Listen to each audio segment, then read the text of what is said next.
আসসালামু আলাইকুম। কেমন আছেন সবাই? আলহামদুলিল্লাহ আমি ভালো আছি। তো এই যে আপনাদের মাঝে আমি রান্না করার জন্য চলে আসলাম। আজকে রান্না করব চাল কুমড়া দিয়ে এই যে পাঙ্গাস মাছ। আর এই যে চাল কুমড়া এখানে কেটে ভালোভাবে ধুয়ে নিয়ে নিয়েছি। তো এখানে আমি পেঁয়াজ আর একটু সামান্য পরিমাণ হলুদ কালার করার জন্য দিয়ে দিয়েছি। এটাকে আমি পেরেস্তা করে নেব। কম বেশি সবাই জানেন যে আমি সব তরকারিতেই পেরেস্তা দিয়ে থাকি। এখানে আমি কয়েকটা জিরা দিয়ে দিলাম। এই তো পেরেস্তা আমার হয়ে গেছে। এখন আমি এগুলো তুলে নেব, নিয়ে এখানে মাছ ভেজে নেব। এই যে এখানে মাছগুলো ভেজে নেব।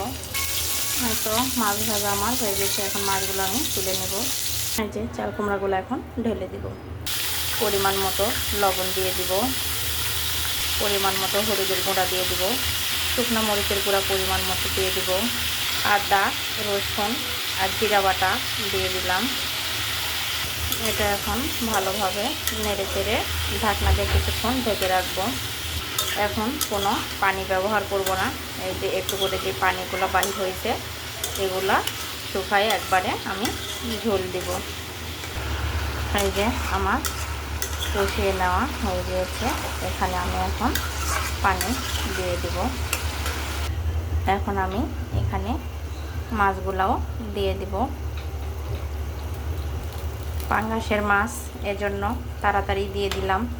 যাদের পাঙ্গাস মাছ অনেক সময় দেখা যায় যে গন্ধ লাগে, এজন্য আগে দিয়ে দিলাম। এখন আমি ঢাকনা দিয়ে ঢেকে রাখবো। কিছুক্ষণ পর আবারও চলে আসলাম। এই যে আমার রান্না করা হয়ে গিয়েছে। এই তো দেখতে পাচ্ছেন। এভাবে পাঙ্গাসের মাছ চাল কুমড়া দিয়ে রান্না করে খাইলে অনেক মজা লাগে।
এই তো বাটিতে ঢেলে নিলাম।